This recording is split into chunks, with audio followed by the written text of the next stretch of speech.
Welcome to Popternative, where we dive into topical discussions from the worlds of pop culture, social media, and sports. Here is your host, Peter Remoliotis, aka PD Beats. Hello and welcome to Popternative. This is the talk show and podcast where we have digital discussions, worlds of TV, film, news, music, everything really depending on the guest. We talk about it all. As always, I'm your host, Peter Remoliotis. On social media, you know me as PD Beats. And my guest is the front band of a band called Everclear. Art Alexakis is with us. Art, welcome to Popternative. Hey, Pete. Thanks for having me, man. It's great to be here. I'm really excited to chat with you. I mean, it's been, for many people, it's been a while since they've been able to play shows and tour. And Everclears finally, there was an announcement. Like, Everclears going back on the road. Like, touring is back. Yeah, I started the Summerland Tour in 2012, and we've done it. This will be the 8th time we've done it with a bunch of 90s bands and alternative bands. And this year, we are so pleased to have one of the bands that just pretty much helped start the whole alternative thing back in the late 80s. Living Color is going to be on tour with us. Hoobastank came out in the early 2000s. Great band, great hits. And Wheatus, band from the late 90s, who had one huge hit. Teenage Dirtbag, probably one of the best songs of all time. Let's be honest. It's one of those. It's in the top 10 of all 90s songs for sure. Absolutely. But their albums are great. They're great live. It's going to be a great tour. So thanks for having me. Yeah, it's interesting too because you talk about the influence on Living Color. I mean, you know, you guys do your thing. Everclear's been doing this for a while. You guys do your thing, humble and modest, but you're that band for a lot of bands too. Has that ever sunk in for you and the rest of the band members that you are such a big influence on some bands? You know, it has, and it's something that I'm very humble and grateful for, because when you're a kid starting out playing guitar, you know, I never thought about being like a huge rock star. Yeah. I wanted to be in a band that made a living, that I could live a good life, have a wife and kids, because a middle-class lifestyle was 5 levels up from where I lived in the housing project, right? Yeah. So that's what I aspired to, but I wanted to do it through music, and I've been blessed and fortunate to have done that. But you never think about like being a positive influence on other people until you get older and you understand how powerful that influence has been on you and your life. And when I met Vernon Reid for the first time, the guitar player and founder of Living Color, it was such a big deal, dude. Yeah. I met him. And he didn't know it because I kind of, I hit it, but I was fanboying out hard. And he was so gracious and great. And they're such a great band live. I saw them in 2019. This is going to be a great tour. Absolutely. We have to follow them pretty much every night. So I got to man up, dude. It is not going to be easy for sure. It's interesting too, because, there are a lot of bands and a lot of amazing artists coming out all the time right now. You see a lot of these bands are streaming so well. A lot of bands like Everclear, though, still, like, songs that you guys wrote like years ago still get like the love till this day and all the streams. That's a pretty cool thing too. Dude, absolutely, man. Just case in point, I was just at Starbucks, and the gal that is working in the drive-thru, can't be more than 22, 23, right? Yeah. Totally not in our demographic. Like, almost like hard, not quite the kid of our demographic, but close to it. And she's like, so what are you doing today? I go, just getting ready to go to work in a couple of weeks to go on tour. She goes, you're touring? You're coming to LA? I go, no, not this tour. Maybe in the second leg, blah, blah, blah, blah. And she's like, I'm like, do you even know who we are? She breaks out an Everclear CD and asked me to sign it. And she's looking around so she won't get in trouble. And I was just like, how do you know about Everclear? She goes, a lot of people, a lot of my friends, you're our favorite band. And I'm like, and 90s music, because it's rock and roll. Yeah. There's really no rock and roll out there right now. Well, I remember the big thing. the big thing too is one of my favorite bands is a band called 4 Year Strong, and I remember going to see them in concerts, and they announced they're doing a 90s cover record, and everyone was excited because it was like there's so many good 90s songs out there. And their first song cover, it's like there's a bunch of different 90s hits. The first one is their cover of So Much for the Afterglow. I know, it's awesome. Yeah. I think they're I was blown away. I met those kids. They came to a show. A couple of them came to a show, and they were like a guy that works for me goes, man, these guys are a big deal with Gen X, with Gen Zers. Yeah.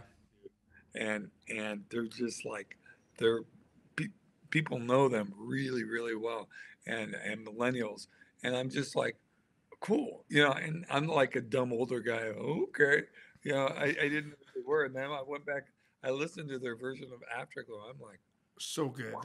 It's good. So weird. The original's good. And the original's pretty good, but it was like, dude, they did a great job. It's really good. And I could see why people like that band, especially, I mean, I said it to the guy, the singer. I'm like, you guys are a little bit fucking twisted, man. He goes, yes, we are.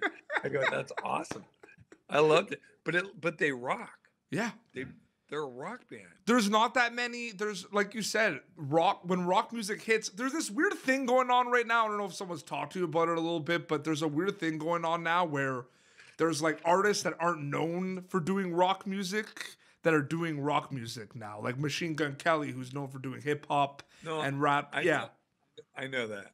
That's interesting. And those songs are awesome. And Travis Barker from Blink-182 is collabing with a lot of these artists. And these are like rock songs.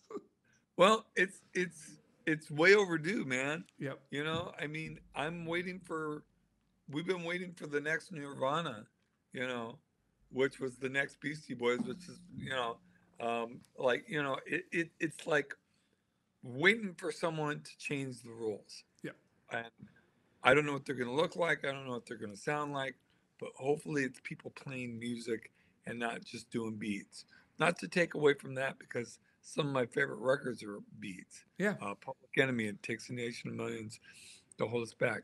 That album helped create the template for it. Paul's Boutique, all those albums from the mid to late 80s, early 90s really did a lot of stuff, but to push that. But right now, I just want to see people live. I want to see not guys like, with what was my buddy call him? He's a DJ and he gets pissed off at him. He calls him DJ Spacebar. The rocking the Spacebar. There was DJ, man. There was, those like satirical websites that have fake headlines. One was like DJ cancels tour because he lost his USB. Right? You like that? That's awesome. That's awesome. No, for sure. Really, something I'm really curious about, and I'm sure it's different for each artist, but there's a lot of Everclear songs, but there's a lot of Everclear songs that are hits that, had a lot of radio play. I'm just curious. Obviously, you guys are writing a song, you're putting a record together. You have an idea of what the songs are going to be, like Santa Monica, Father of Mine, wonderful. But does it sometimes happen where you don't know that the song's going to turn out as big as it can be? Like that? Yeah. I never know. It's like Santa Monica. I mean, that's a pretty anthemic chorus. Like, here's something to go back a little bit. When we were signed in 1994 to Capitol Records, we had a buzz about us, but we didn't have like that breakout hit song. Most bands back then, Weezer, Toadies, there's so many bands were signed for that one hit, right? And then they built a record around it. I didn't have that hit. I got signed to Capitol by Perry Watts Russell, who just liked my voice, liked the way we looked on stage, and he liked our music. And he felt that we were going to grow into a place like old school. He was going to develop us to the point that we made hit songs. Mm-hmm. We happen to have one on the first record. And to me, I write songs. And I write some songs that are poppier, some songs that are heavier, some songs that are this or that. But I understand the business, and I understood even then that we weren't going to have a record until we had a couple of songs, at least one song, if not two songs, that were going to get radio play. So I was going to keep writing songs till we got it. you know. And when I wrote Santa Monica, he heard it before we went to record it, and he's like, "Man, that's almost there, but it's not quite there." I'm like, "Yeah, it's there. It's there. You'll hear it when we record it." We record it. He goes, I'm convinced this is a single, Yeah. probably a hit single, but it's not done yet." And I'm like, "Nah, dude, wait till we mix it, right?" Yeah. We mix it, and he goes, "Okay, I'm convinced this is a hit single. It's a hit song. It will change your life and your career, but it's not done yet." And we got in this huge screaming match over the phone. And I go, "Okay, you know what? I'll do what you want me to do, but I'm going to write a song just for you called You Make Me Feel Like a Whore. How about that?" Oh, And, God. and I did write a song called You Make Me Feel Like a Whore, and it was the fourth single off the record. But he was right. I made it a little bit longer as a hit song. Who knows? Would have been a hit without it, but it wasn't. But to answer your question, I think when bands, one of the problems I have today with a lot of bands, both rock or pop or country or whatever, it's starting to sound the same with the arrangements, Oh, yeah. right? Yep. And the vocal effects, the Pro Tools, and I mean, it's just like everything's starting to mash together into this mediocre kind of haze without like country sounding like country, uh, you know, African American black music sounding like black music. All this stuff, and bringing different flavors to the table. I like it when people start mixing a little bit, but right now it seems like instead of people drawing on their influences, they're looking at what the person next to them is doing and saying, "Well, that was a hit, so let's do Yeah. something like." I do see a lot of genre bending, and I think Everclear is a band if you think about it. Obviously, you said you're a rock band, but people listen to a lot of your songs over time. Art, there's a lot of sounds going on there. Some have punk rock vibes, some have some heavy rock vibes. But I do also see the other side of R&B, it. country, Yeah, it's all absolutely. there. But there's a lot of bands doing that now too, which I'm really liking. Do you think genres are becoming a little bit obsolete, Art? What do you think about the genre these days? You know, I hope so. Yeah. I think that's really cool. I just miss genres because I think they represented something coming from a different point of view. And I'm cool with people mixing stuff and blending genres and different ethnic types of music, whatever that may be. But I just want it to be from somewhere original. When I hear something original, I'm like, okay, cool. Like I'm starting a thing where I'm gonna life coach people, Yep. specifically creatives, people in bands, artists, writers, painters, stuff like that. I'm getting my certification. I'm getting my therapy degree. That's what I'm working on now over the next couple of years. Yep. But I also want to do a songwriting thing where I one-on-one us on Zoom, do 10 Zoom meetings and write songs with people. Absolutely. Use my expertise to do that. And I'm already taking like resumes from people to do it. And it's frustrating because a lot of these kids are writing songs and all they want to do is be famous for writing songs. Yeah. They don't want to write songs. But it's And also not the writing too. Like, I mean, I was born in 91, right? So I'm 30 right now, but I was a concert promoter when I was younger, right? so was I when I was 15, Yeah, I was 17 doing it. I was putting up flyers, the whole nine yards. Yeah, man. there was a lot of arguments that happen because of things that don't seem that important. Like when you're at a show, like you see it happen at a show, and it blew my mind. It was a big like roadblock for a lot of these bands like becoming something. You know what I mean? Like, Dude, I can better that. So I remember in 1980, Black Sabbath went out on tour, and they took the Ramones. Now I was a huge Ramones fan and a huge Black Sabbath fan, so I'm like, cool. But I'm like, something in the back of my mind goes, I don't know if that's gonna work, man. And I went to the concert. It was at a place called the Long Beach Arena. Holds about 7,000 people. And man, when we walked in there, the Ramones were playing, but all the house lights were on because everywhere you looked in the arena, there was brawls going on. Oh my God. It was just, I'm not kidding you, Pete. It was like full on just punks against metal guys, long hair against short hair. It was such a big deal, that divide of punk and rock, which now it's not. No. Punk is rock. Well, look at the Vans Warped Tour, right? I would go to the Vans Warped Tour like before they stopped it, and there'd be some like heavy metal bands at Vans Warped Tour. There'd be some like pop artists. Like I think most of those bands that are on the last few years were metal bands. Yeah.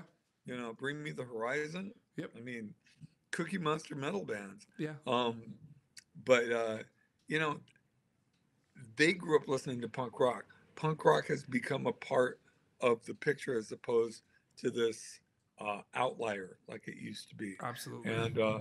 And to be honest with you, I do like when people blend genres and sounds and influences per se, but I do miss when people just did one thing. 100%. But like I'm telling you right now, I'm not just saying this because I'm interviewing right now. Like Everclear gets brought up a lot when like your band gets brought up a lot with like influences, like Weezer, Everclear, Third Eye Blind. Like it's frequent. You know, someone else told me that. A younger person told me that. You were born in 91. You're a year older than my older daughter, right? and people her age are.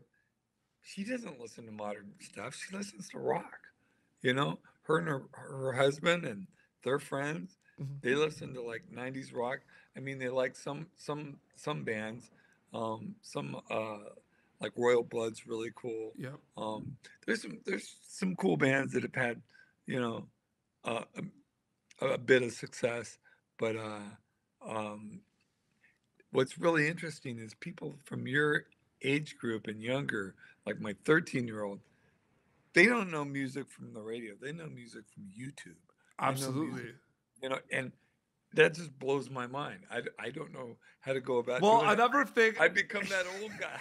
Well, so when I confirmed this interview with you, there was one thing like before I wrapped up with you that I needed to get in there is. Okay, so Nickelodeon, Ned's Declassified School Survivor Guide. I have to bring that up, right? What was the name of my character?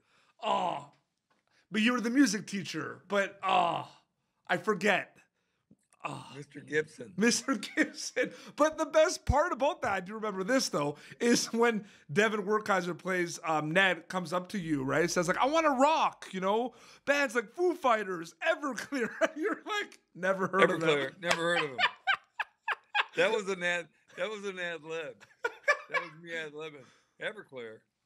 And that song Rockstar that you performed, because that was also in the Mark Wahlberg Rockstar, like I was just curious, like that when was that song released, Rockstar? Okay, Rockstar was released, that was on Songs from American Movie Volume 2, which came out in October of 2000. So that was the second single off that record. Okay, because that showed up also in the credits of the that showed up in the credits of the Mark Wahlberg movie too, Rockstar. That movie wasn't called Rockstar when it came out, and the people from I forget the label that did it, I think it was Island, that put out the soundtrack came to us and said, hey, Mark and the guys would like to know if you want to write a song for the record. And I go, you're doing the Judas Priest, because it's basically the Judas Priest story, right? Yeah. And I'm like, you're doing that Judas Priest movie. What are you going to call it? And they go, well, they got a working title. I go, man, you guys should call it Rockstar. And we got this song, and I sent through my manager, I sent it to them, and they all listened to it. Mark listened to it. Next thing I know, the movie's called Rockstar.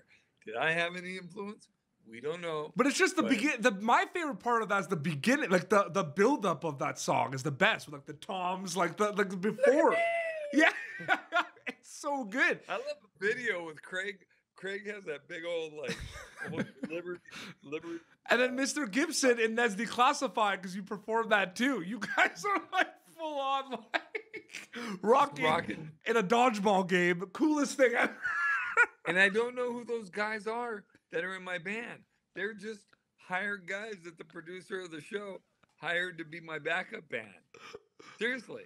It's so cool. I just also wanted to say, I mean, I know you hear this a lot, but you know, music for a lot of people, like for me, a lot of bands like Everclear, you know, during high school, you know, they helped me for a lot of tough times. You know what I mean? And you know, music was medicine. So I just wanted to say, on behalf of a lot of myself and a lot of other fans, just thank you for creating the music you did. Seriously.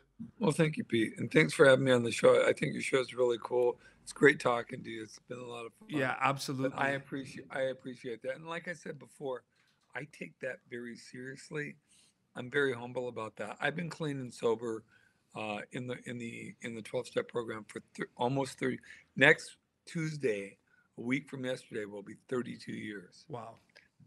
Older than you. Yeah, older than me. So the tour, that really is amazing. That 32 years. So if my sobriety was a person, it wouldn't date you because you'd be too young. Could you plug away quickly the tour? I mean, that's exciting. The tour, Summerland 2021, yep. Coming out. First show is in Boston on July 1st. It goes the whole month of July. We're going to come back in September, October, do a second leg. We're still putting that together, but go online to everclearmusic.net or summerlandtour.net and look up the dates. But this is the bands: Everclear, Living Color. Look them up, kids. They're one of the best rock bands ever. Hoobastank, great band. Wheatus, great band. It's going to be a great tour. Please get tickets. Please come out. Enjoy live music with us again. It's so much fun, dude, that just to hear drums again, people are losing. We've been doing shows the last 2 months every weekend. We're going to Iowa this weekend to play a show. People are just losing their minds. That's amazing. So I hope you guys can come out and lose your mind with us. Absolutely. And people could follow Everclear has some social media accounts too, Instagram, Facebook, Twitter. They could follow you guys for updates too. Absolutely. Very cool. Yeah. I think it's Everclear / or Facebook / Everclear.